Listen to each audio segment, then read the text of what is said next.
It was about 5 or 6 weeks ago that Victoria spoke to a group of 600 people at a Rotary Club, and she's going to be giving the same speech to us today. And I saw it, I think a week or so after it hit the web, it started going around, and so I quickly got on the phone and talked with her dad, Zane, and invited them here. And so we have a very special treat. So Victoria, come on up, do your thing.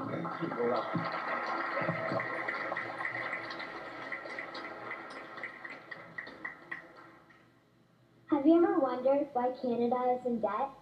Have you ever wondered why the government forces Canadians to pay so many taxes?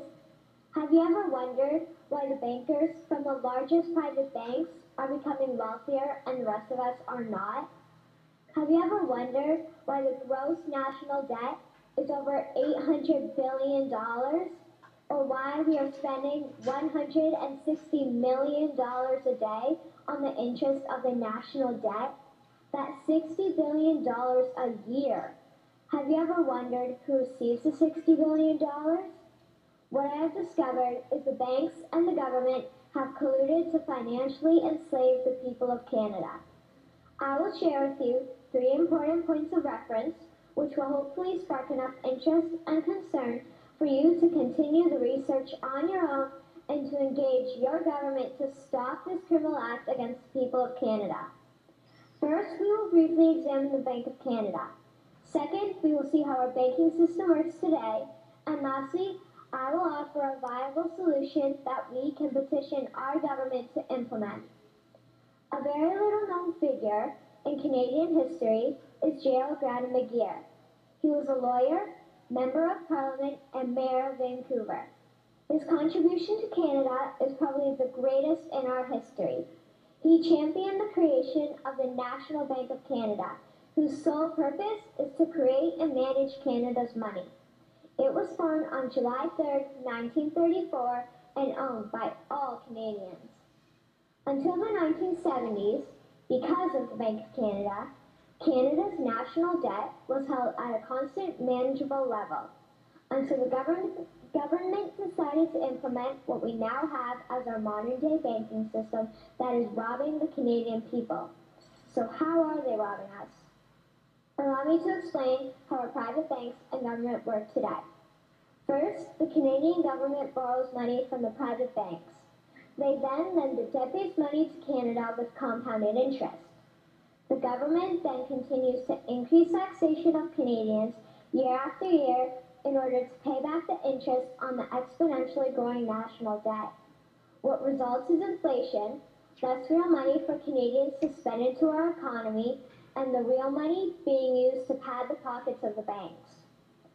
Also, the government gave the banks the ability to loan out money that doesn't exist in the form of loans. When a bank gives you a mortgage, which literally means a death pledge, or a loan, they don't actually give you money. They click a key on a computer and generate the fake money out of thin air. They don't actually have it in their bank vaults. Presently, the banks only have $4 billion on reserve, but they have loaned out over $1.5 trillion. To quote Graham Towers, each and every time a bank makes a loan, a new bank credit is created. New deposits, brand new money.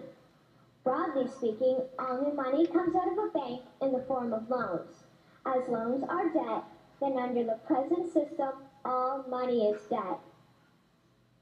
What I find interesting is even Jesus, in Matthew 21, drove out the money changers in the temple because they were manipulating the currency to steal money from the people.